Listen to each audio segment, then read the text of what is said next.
Kyle.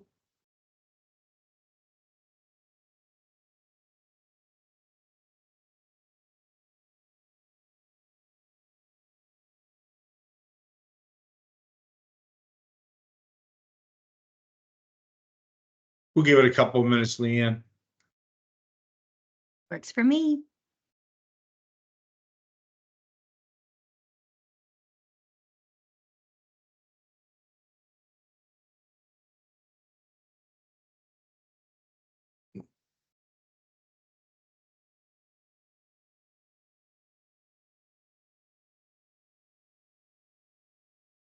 Let's see. People.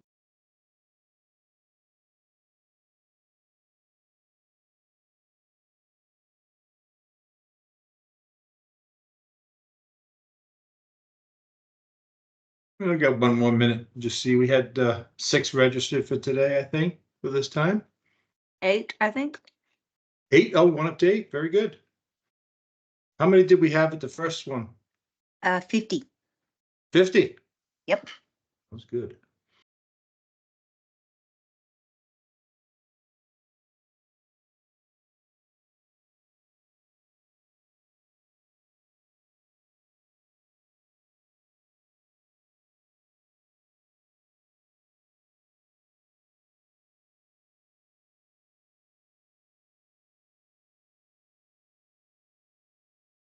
Well, I think I'm going to go ahead and start, Leanne. I think that's a great idea. Okay, so let's see what we have here. Can you see my screen? Yes. Okay, all right. Well, good morning, everybody. Wanted to invite you to this Viking webinar. And what the topic is we're going to do today is go over the new 8-pin ice maker that was released last year. My name is Michael McGuire. I'm the National Training Manager for Viking, and we will be doing a lot more of these webinars as time goes on with different topics. And again, we'll keep it to 30 minutes. If you have any questions at any point, you can raise your hand on the screen and we'll be happy to answer it for you. So, all right. So what I'm going to do now is I'm going to kind of you can see the ice makers, Leanne? I can. Yes. Oh, okay. Very good. I just like to always make sure you can see them. Okay, so what we have here is we have 2 ice makers side by side. The one on the right here, this is the standard ice maker that we've seen in the industry for quite a few years. This is the 4-pin ice maker. This is the one that has the on the front of it, it tells you do not rotate manually, and you would jump out the TNH to start the ice maker. This one was 8 cube. And then, of course, you had the 4 wires with your ground, your tan for your fill valve, your white for neutral, and black for power. As long as the door switch was closed, you had power to the ice maker. And now, the earlier version of this, way back in the dim times, kind of looked like this, the face of it. And in the old days, you could just go ahead and either grab the fingers to start the ice maker or turn the screw, and there's your water adjustment there. But this new ice maker is completely different than what it looks like from the front.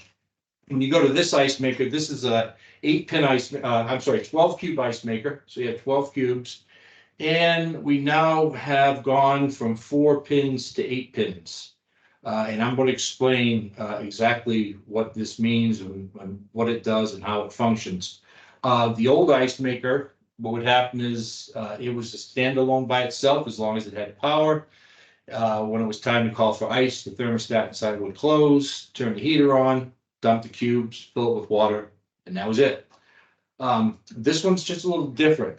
This one is completely controlled by the main control board. And so I got these for a side-by-side comparison. I'm going to kind of switch you over to kind of an explanation of how this ice maker works. Since we've had it out, there's been some confusion on diagnosing and operating it. So what I'm going to do is go over to a PowerPoint that I created for the training.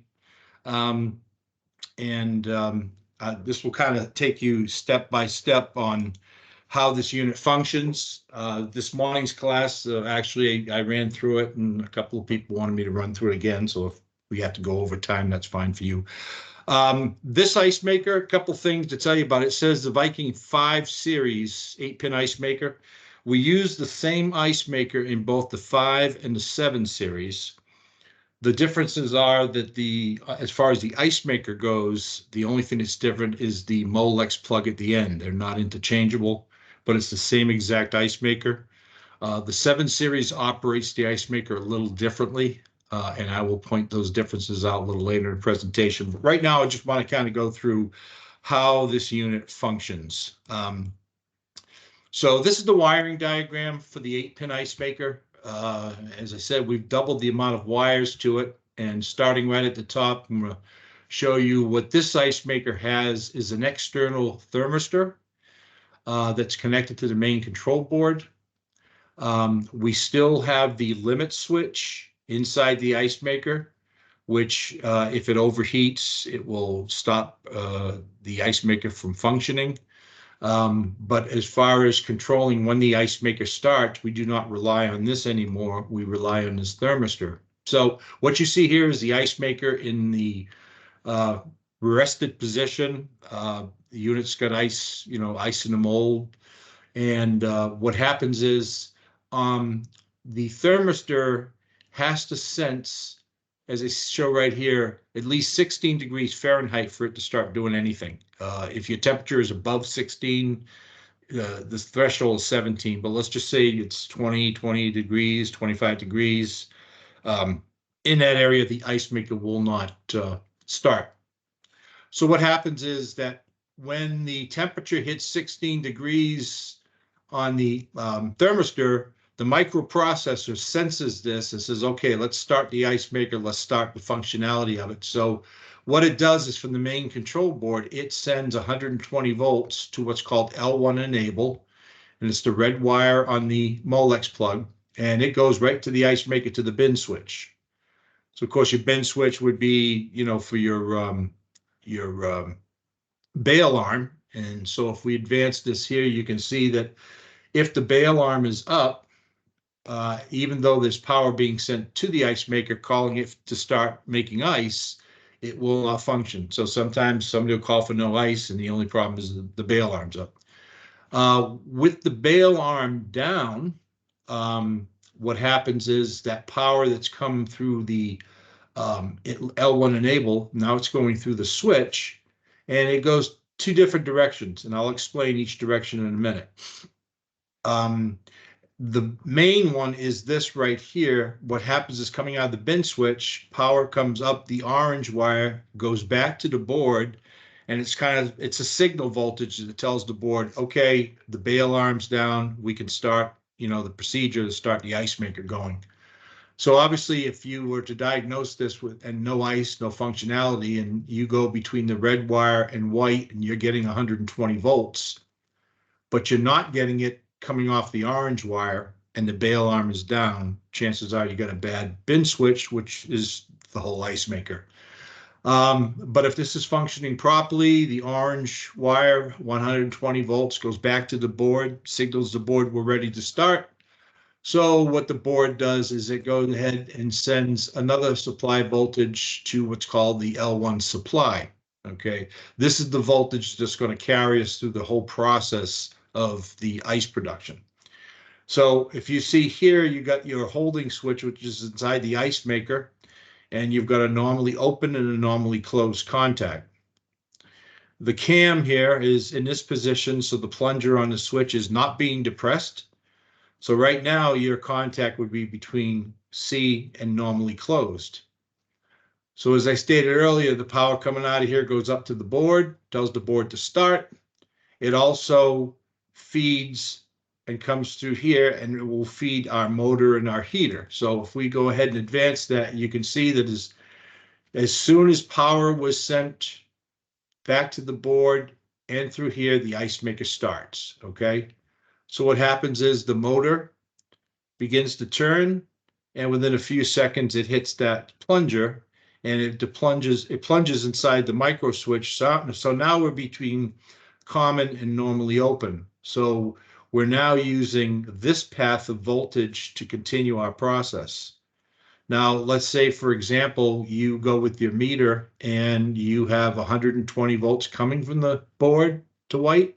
You've got it going back to the board between here and white, but you don't get it between here and here. If you don't get voltage here, the ice maker is not going to function. It's just going to start for a couple of seconds until the switch closes. So the best way to check this is if it's below 16 degrees in the freezer and you have the door switch bypass, you got to make sure we do that. Piece of tape or whatever.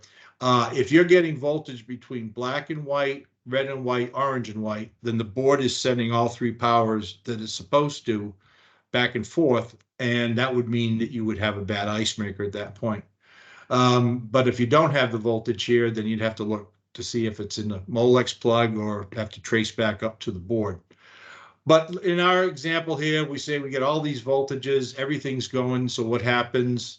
The motor will continue to turn, and it will turn to the point that the fingers will be coming over to engage the ice cubes that are in the mold. Now, the heater, as soon as we started the ice maker, obviously the heater came on to melt the mold. So once the ice is completely broken free from the mold, so it could stall for a minute or two while it's sitting inside the mold. But once the ice breaks free and the motor continues, okay, what's going to happen is it's going to start pulling the ice out. Well, right around the 6 o'clock position, so you'll see the fingers kind of down facing 6 o'clock starting to pull the ice cubes up. The bail arm comes up automatically, okay? And what that does is that basically stops the voltage from going back up to the board where it's been reading the bail arm. Of course, it's got power going over here to this contact that we started with, but it's not being used at the moment. It's just sitting there. So the board sees that the arm is up. So when it gets to the 6 o'clock position, as I stated, the power P12 is interrupted. Okay, so at this point, you can see the board realizes the bail arm's up. It's shut 120 volts off to both these lines, and you still have voltage, or you should still have voltage coming down through here to continue feeding our process and turning our motor cam. So when we start turning the motor cam, you can see we get to the point where we get to the fill switch. Now, as you all remember, in the old days, it would hit the fill switch and the cam would continue to turn and it would send power to the fill valve. The fill valve would fill up the ice maker. Well, this is a little different because what happens is as soon as it hits this cam and that power is allowed to go through the brown wire, it goes up to the board to say, okay, let's fill up with water. If, for example, you get to this point and you do not have 120 volts at this point, okay, there could be a good chance maybe we have a bad water switch. So when you get there and the ice is starting to eject, you should have power once it goes to fill on the brown wire to neutral. So what happens is as soon as that power is sent to the main board, two things happen. The supply voltage here is interrupted for 6 seconds. Why do they do that? Because when this ice maker is filling with water, the board stops the ice maker in its tracks and it turns the valve on, okay? And it will only do it for 6 seconds. So we'll pull the power away from here. So now for 6 seconds, there is absolutely no voltage entering that ice maker. But because when this fill switch closed, it told the board knows I'm only stalling the ice maker for 6 seconds.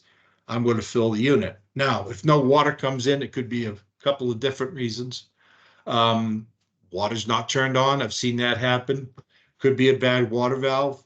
So at this point, this is where if the valve is not engaging, you would need to go to the board using your diagram and your meter and locate the wire that goes between the board and the fill valve. And let's see if, check at that point if the valve is getting voltage to it or the valve itself is bad.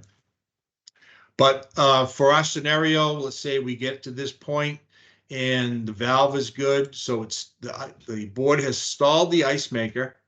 Okay. And what happens at the board is while this is stalled, it's going to send power out of this terminal here, and it will send voltage into the valve, and the valve will fill for 6 seconds.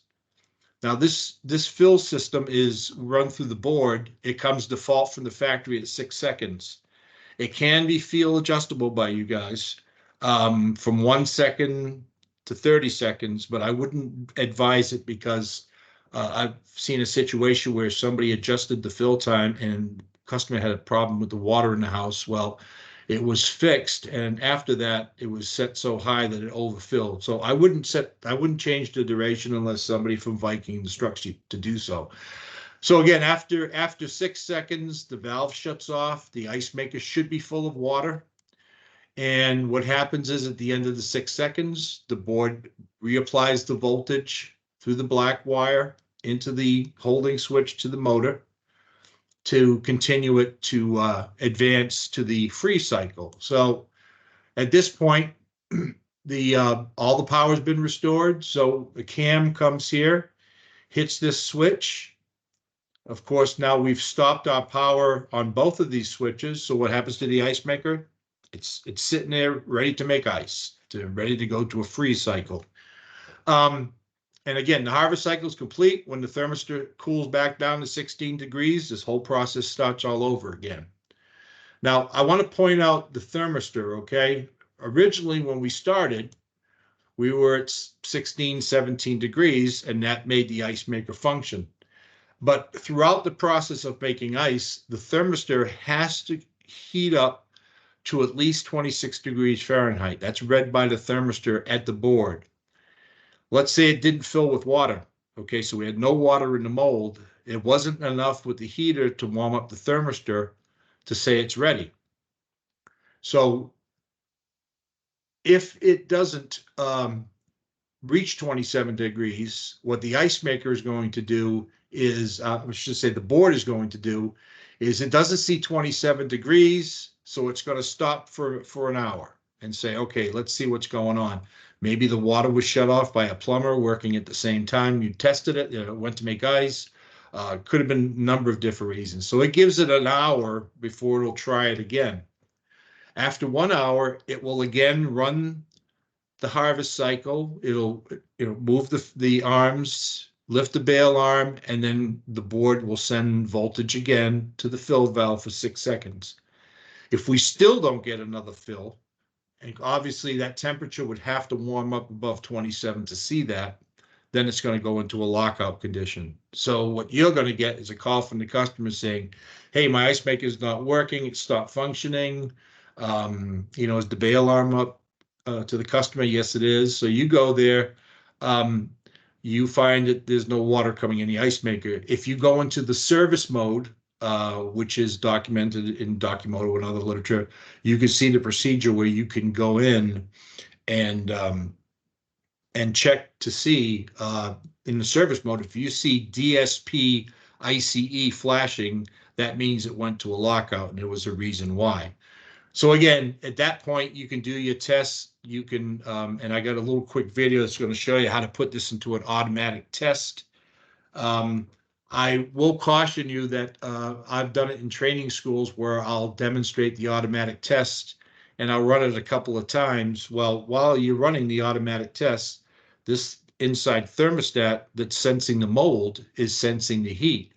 So you could be in the middle of a service test and the ice maker just stops and you check all your voltages and you're getting all your voltages, but it just stopped. That's because this opened up. It did its job. So simply close the door, and when it cools back down, it'll continue where it's going. So the one little tip that I came up with is if you ever get to an ice maker and you're getting the voltages and nothing is working here, as far as turning, if you take your ohm meter and read across the white wire and the orange wire, okay, This should read through here, should be about 80 ohms with combination of the motor or the limit switch. If it's zero, you know, you're not getting any resistance, then go ahead and replace the ice maker. So again, to summarize it, basically, this is where you want to start at the power, because this is kind of like the middle of the forest to see, is the board doing what it's supposed to do? Yes, well, then the ice maker should be doing what it's supposed to. So that's it on the ice maker. Do we have any questions at this point?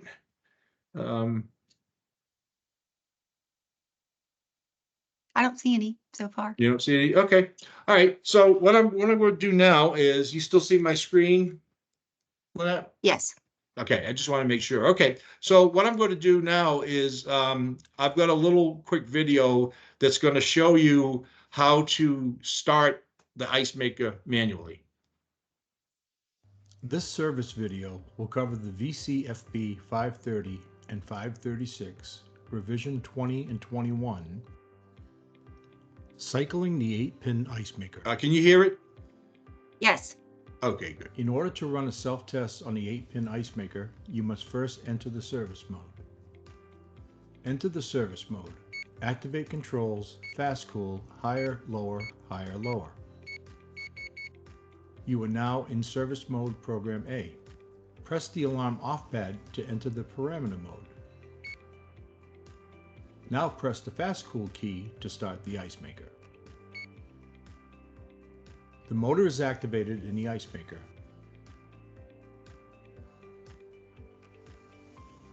When the ejector arm makes contact with the ice, the motor will stall until the ice breaks free in the mold.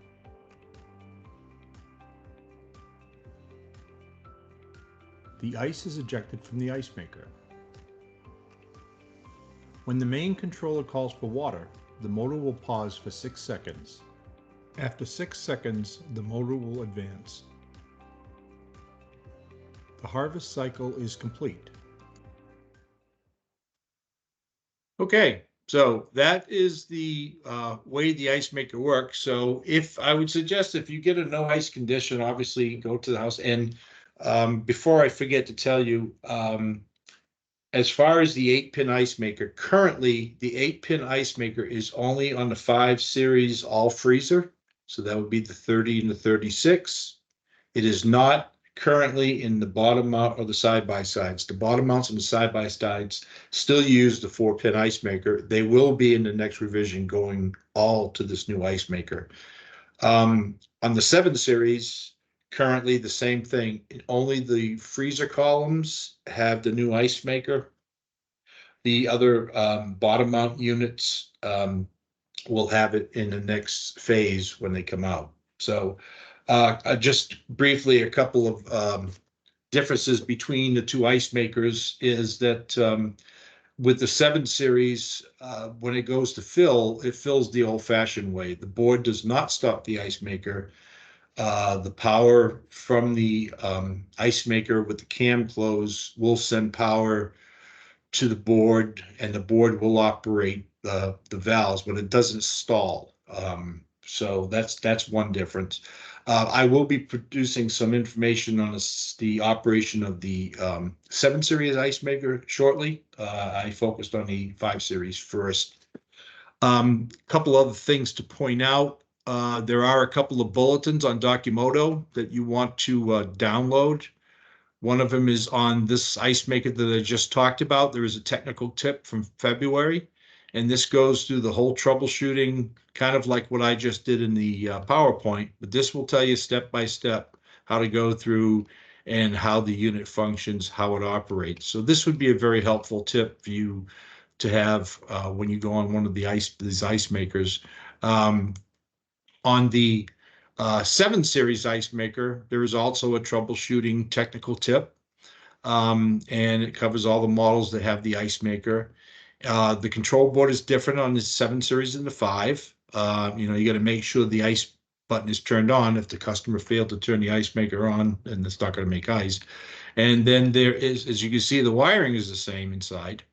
And to enter the test procedure is a little different than what we just did on the 5 series. But both these documents are there, and I would suggest having them with you when you work on one of these units.